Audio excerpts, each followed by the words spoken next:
Fala pessoas, tudo bem? Então nós estamos aqui para continuar com a Revolução Francesa, agora com a parte efetivamente da Revolução. No caso, o rei, portanto, se vê assustado em meio ao cenário de caos que a França mergulhou. Basicamente, o rei começa a aceitar as ordens da Assembleia Constituinte e aceitar que exista uma Assembleia Constituinte, até para dar tempo dele reunificar o exército, pensar em como controlar esta situação, enfim. O rei meio que disse, olha, tá tudo bem, vocês são uma Assembleia Constituinte, para que ele próprio possa reorganizar o governo. Mas fato é que a movimentação do monarca não impede que a notícia da tomada da Bastilha tome conta de todo o campo francês, de toda a França de modo geral. Inclusive, quando a notícia da tomada da Bastilha e da queda dos privilégios chega ao campo, vários camponeses se veem finalmente libertos de todos aquelas demandas, de toda aquela herança feudal, e vão começar a atacar os seus senhores, destruir propriedades de terra, perseguir nobres, destruir feudos antigos. Será um período de grandes conflitos, principalmente no campo francês, conhecido como o Grande Medo na França. Por conta disso, é um período no qual, basicamente, entre julho, que acontece a tomada da Bastilha, e agosto, que é quando vai haver a declaração dos direitos, os camponeses estão rebelados, estão sem nenhuma forma de controle e tomando a propriedade dos seus senhores. Evidente que não é a ideia mais brilhante do mundo, porque afinal você está pondo fogo em propriedades que são produtoras e depois vai acabar faltando comida para você mesmo. Mas mesmo assim, a multidão, ela é este órgão que não raciocina, né? Diria Mano Brown que a multidão é um monstro sem rosto e coração, ou seja, a multidão ela não pensa, a multidão ela só age por impulso. E dentro desse sentido vai haver este período do Grande Medo na França. Em agosto, a Assembleia Constituinte lança o que seria quase como uma prévia, ou o que seria depois a introdução à Constituição Francesa, que é a Declaração dos Direitos do Homem e do Cidadão. Eles vão abolir os direitos feudais, irão garantir uma sociedade mais igual, baseada nos princípios de liberdade, igualdade e fraternidade. Vocês veem aí a declaração, o texto original da Declaração dos Direitos do Homem e do Cidadão aos representantes do povo francês.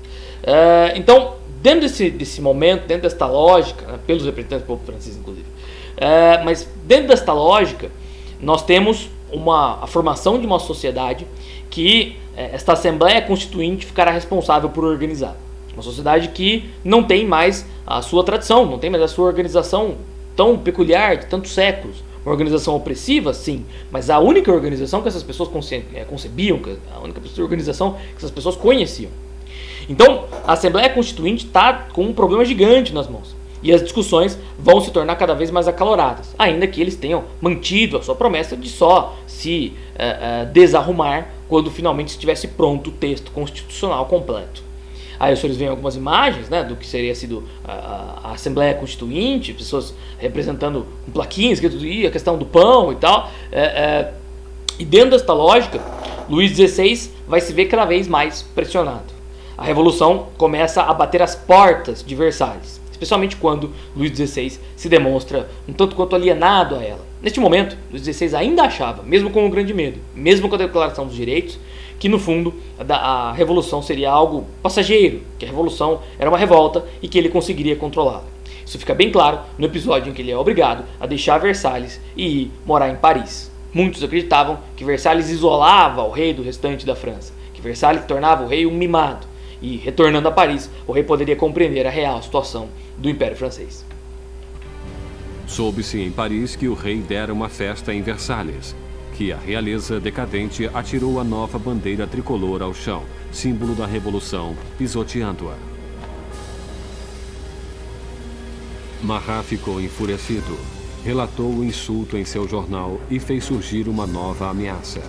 O rei novamente ordenou que as tropas entrassem em posição em torno de Paris. Com a queda da Bastilha ainda vibrando nas mentes das pessoas, Marat exige freneticamente que hajam. Povo de Paris, está na hora de abrir os olhos. Sacudam seu torpor. Acordem. Mais uma vez, acordem. 5 de outubro. O dia amanheceu com a agitação furiosa dos sinos. Mulheres reunidas perto da prefeitura protestam contra a diminuição do pão. E agora o medo da aproximação das tropas reais se mistura ao ódio pela notícia da festa ofensiva que circulava entre o povo. Logo, milhares marchavam para Versalhes, com lanças e armas nas mãos. As mulheres iriam queixar-se ao rei. O centro da multidão era formado pelas famosas peixeiras, as destemidas mulheres dos mercados centrais, conhecidas por sua constituição forte e por sua coragem. Estavam equipadas com facas de escamar peixe, eram muito musculosas porque carregavam caixotes. Ninguém gostava de enfrentar essas mulheres.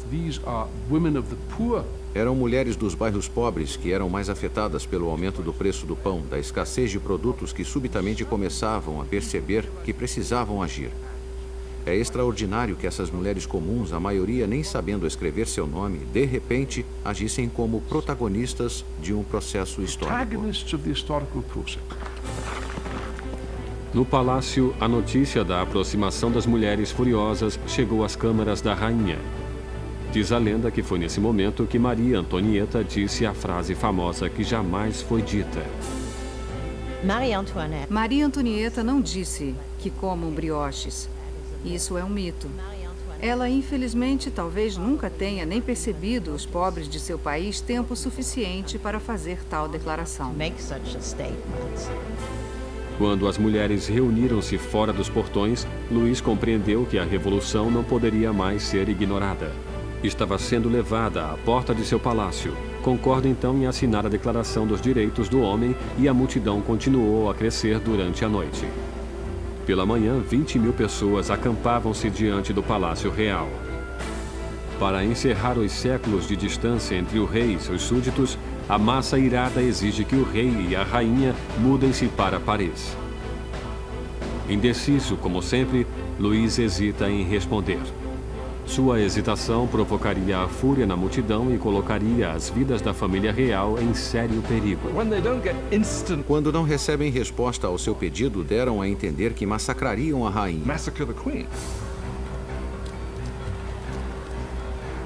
Uma onda de mulheres furiosas invadiu o palácio, gritando pelo sangue da rainha. Massacraram guardas, decapitando-os e enfiando lanças em suas cabeças. Eram como espíritos gritando pelo palácio. Quero as entranhas dela, quero sua cabeça, quero uma perna, quero um braço. Penso que ficaram tão frenéticas que se a tivessem encontrado, possivelmente a cortariam em pedaços.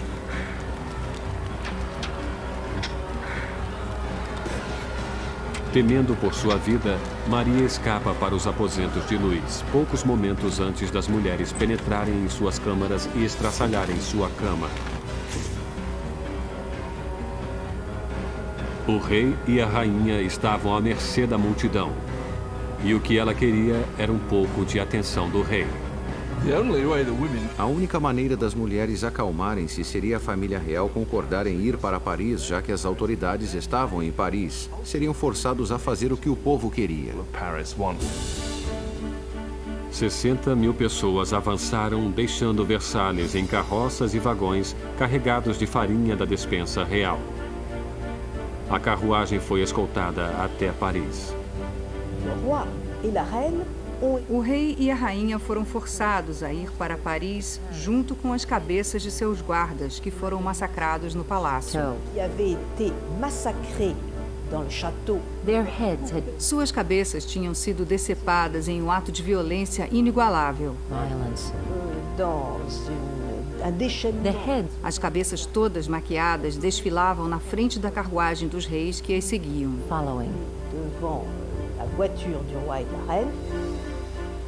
O rei e a rainha deveriam habitar agora o Palácio das Tulherias. Nunca mais veriam Versalhes. Quando a família real mudou-se para Paris, passou a ser prisioneira. Eles sabiam, todos sabiam, havia grandes limites para o que poderiam fazer ou sonhar fazer. Eram os prisioneiros da capital, não havia a menor dúvida. Versalhes ficou abandonada e a Assembleia mudou-se para Paris. O poder agora estava com o povo. A França teria uma democracia, novas leis e uma forma notável e inesquecível de justiça que seria inaugurada no palco revolucionário. a guilhotina.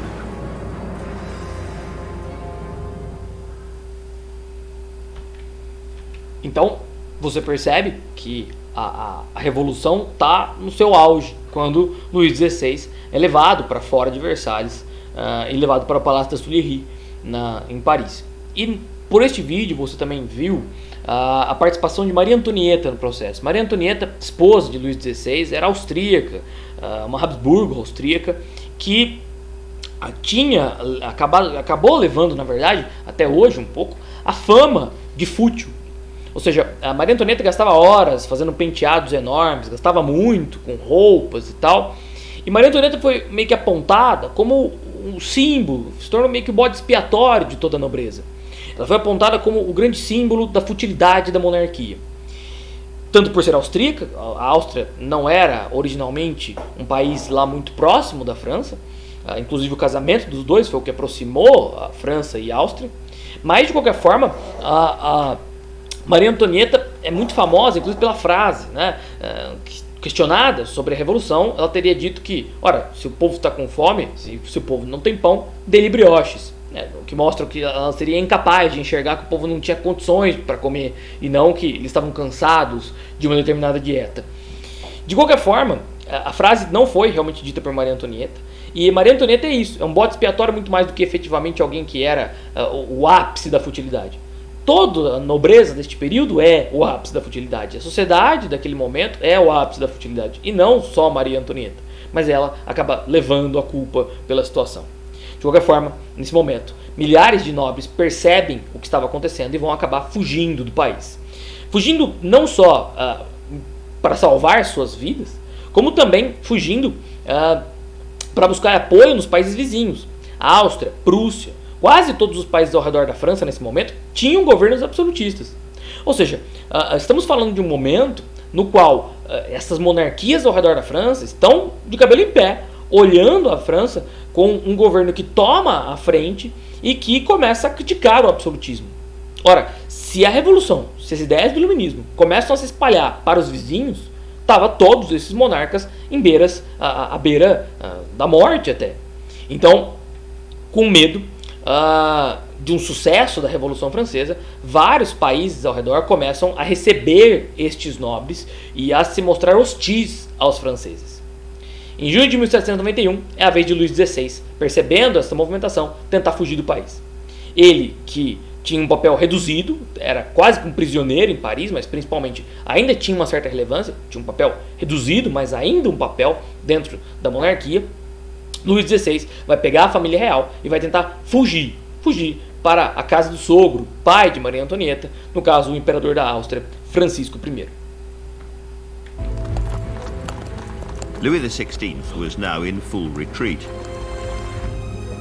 But his position wasn't hopeless. France was surrounded by other absolute rulers with armies who might come to his rescue. Louis decided to escape with his spectacularly unpopular queen, Marie Antoinette.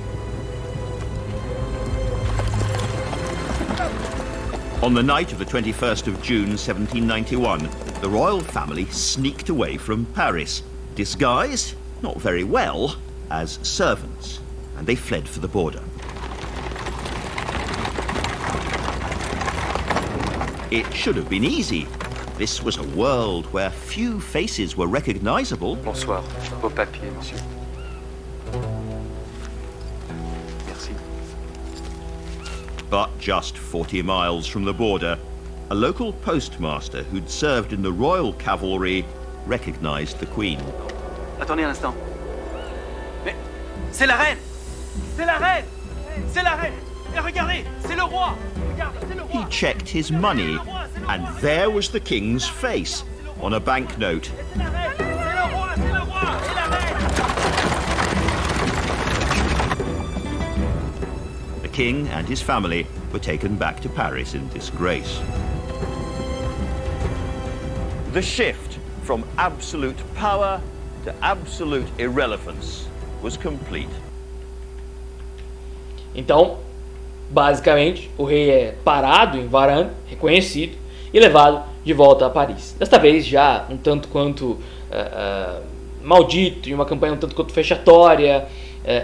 Quando o rei é reconhecido muito próximo, inclusive, que estava da Áustria, é realmente um momento onde o rei perde quase toda a sua autoridade, perde quase todo o seu poder ideológico, digamos assim. Ele e a família real são reconduzidos a Paris e a Áustria não aceita este momento, não aceita esta situação. A Áustria lança um ultimato. Ou Luís XVI era reconduzido ao título de monarca absolutista, ou a França seria invadida.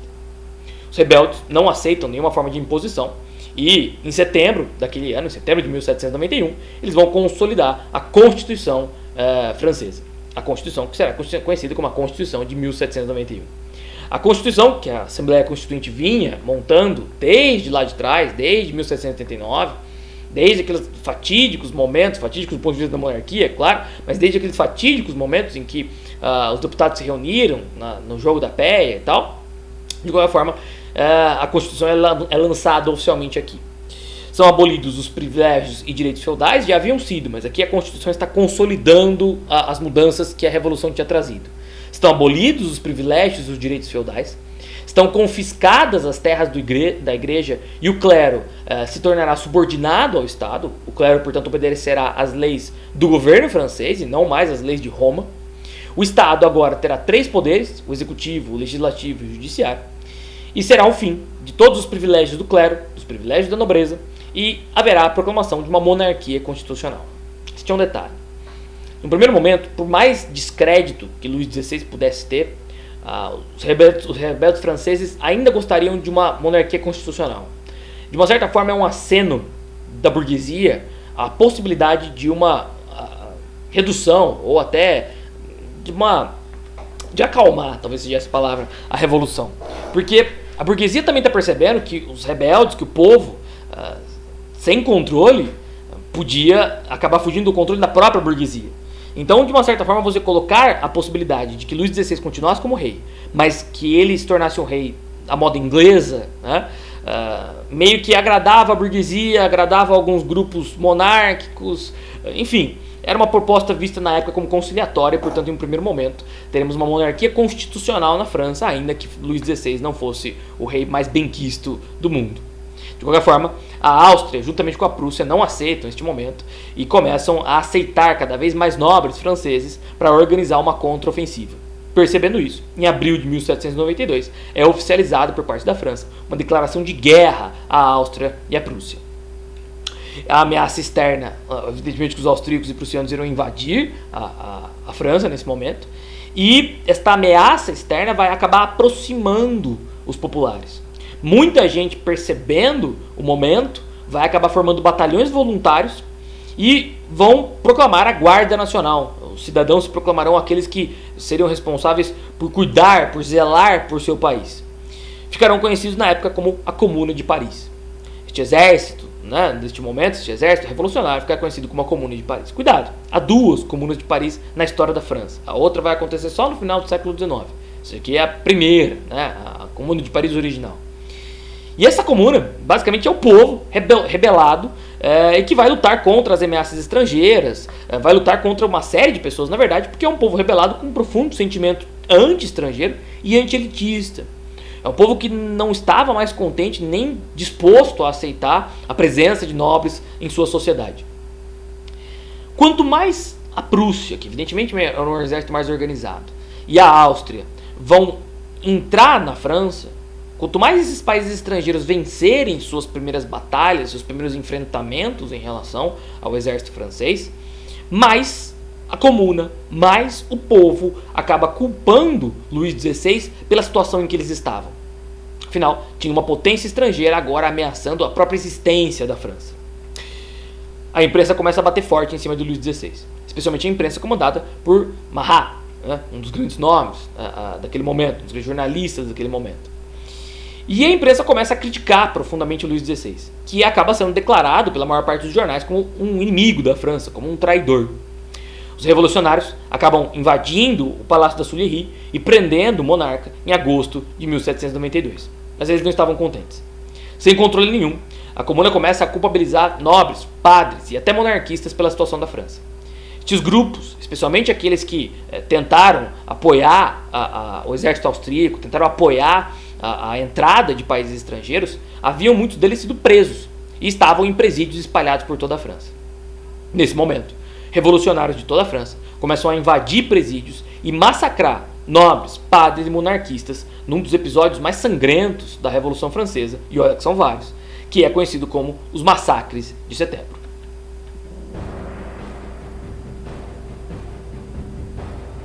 Na primeira semana de setembro chegaram notícias desastrosas da frente de batalha. A Prússia tomara Verdun, uma cidade na estrada para Paris. O inimigo agora estava muito próximo. O medo, tomando conta de Paris, explodiu.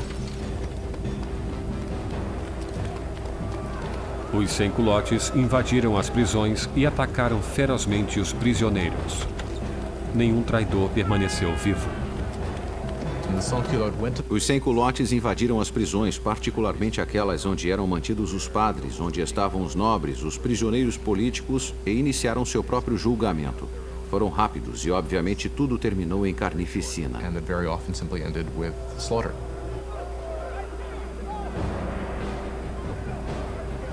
Mulheres eram estupradas brutalmente, padres eram destripados, aristocratas cortados em pedaços.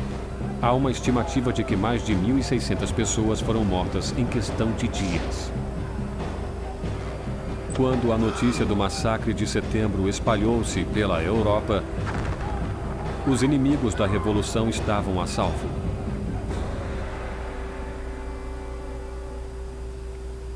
Do outro lado do canal inglês, o London Times noticiou a Revolução. São esses os direitos do homem? É essa a liberdade da natureza humana?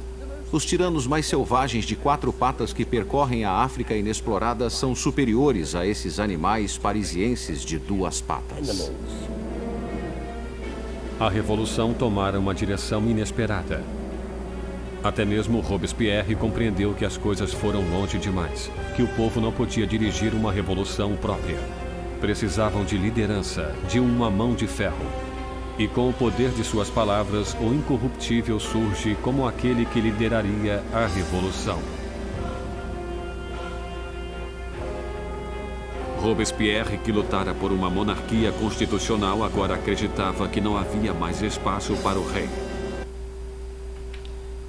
Então aí você já vê o aparecimento de outra grande figura, que é Robespierre. Robespierre é um político ligado aos interesses da burguesia e que ele próprio havia sido um dos caras que planejou, fez parte da Assembleia Constituinte e era um dos grandes oradores desta Assembleia. Ele havia participado nas reuniões que idealizaram aí esta monarquia constitucional, que idealizaram a Declaração dos Direitos, era um dos políticos mais famosos daquele momento. Mas o próprio Robespierre, que na época era um radical, mas visto como incorruptível, que era o seu apelido inclusive, acaba percebendo que os massacres de setembro são um sinal muito ruim para a França. A França começa a ser considerada pelos outros países da Europa como um país de bárbaros. Os senhores têm a charge do jornal inglês naquele momento.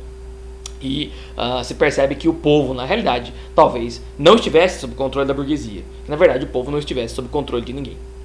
A solução, para aquele momento, é a derrubada de Luís XVI. Talvez, na cabeça dos burgueses daquele momento, a derrubada de Luís XVI fosse uma amostra de que poderia haver controle da França de alguma forma. No fim daquele mês, inacreditavelmente, em setembro ainda de 1792, nós vamos ter uma virada por parte dos exércitos populares que conseguiram expulsar as tropas austríacas do seu país.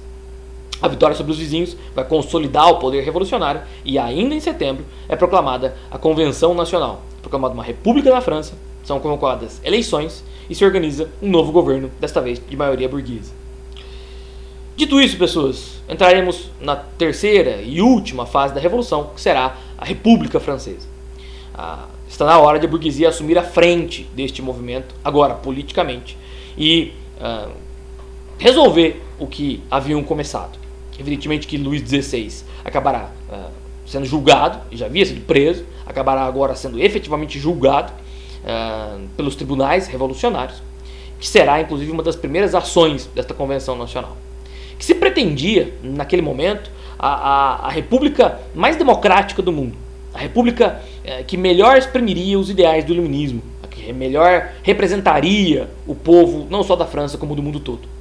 Essa república, que é sim um marco do avanço dos direitos civis no mundo, cria uma Constituição que é uma das mais avançadas para o período, excluía, entretanto, outros tantos grupos que inclusive fizeram parte da história da Revolução Francesa, como por exemplo as mulheres. As mulheres que originalmente participaram das manifestações, que foram ativamente presentes na Revolução, foram prontamente ignoradas no texto constitucional e nesta República Francesa. Elas não terão direito a voto, nem a votar e nem a serem votadas, o que irrita muitas delas. Esse incômodo será posto em prática por uma manifestante uma ativista na realidade, chamada Olympe de Gouges. Olympe irá elaborar a Declaração dos Direitos da Mulher e da Cidadã, um texto que o título, inclusive, é uma resposta à Declaração dos Direitos do Homem e do Cidadão. Na época, homem era concebido quando se diz na Declaração dos Direitos do Homem e do Cidadão, significa Declaração dos Direitos da Humanidade. Há nos textos antigos uma equivalência entre homem e humanidade. Olympe de Gouges, considerada inclusive uma das precursoras do movimento feminista, será profundamente crítica a este documento, o que vai irritar muitos dos revolucionários daquele momento, irritando o próprio Robespierre. Afinal, ele diz que Olympe não está reconhecendo os ganhos da Assembleia Constituinte, não está reconhecendo os avanços da França revolucionária, ao que Olympe responde que não estou, porque não há, perante as mulheres não podemos votar e nem serem votadas ainda que tenhamos lutado lado a lado dentro da Revolução. Não só as reclamações de Olympe serão ignoradas, como, posteriormente, quando chegar ao poder, Robespierre promoverá a execução de Olympe de Gouges, que mostra que o ideal revolucionário tinha os seus limites.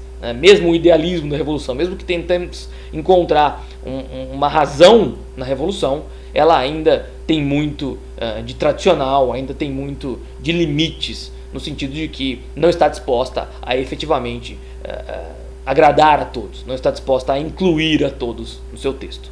É sobre isso, sobre esta república cheia de contradições, que nós iniciaremos a terceira e última aula sobre a Revolução Francesa.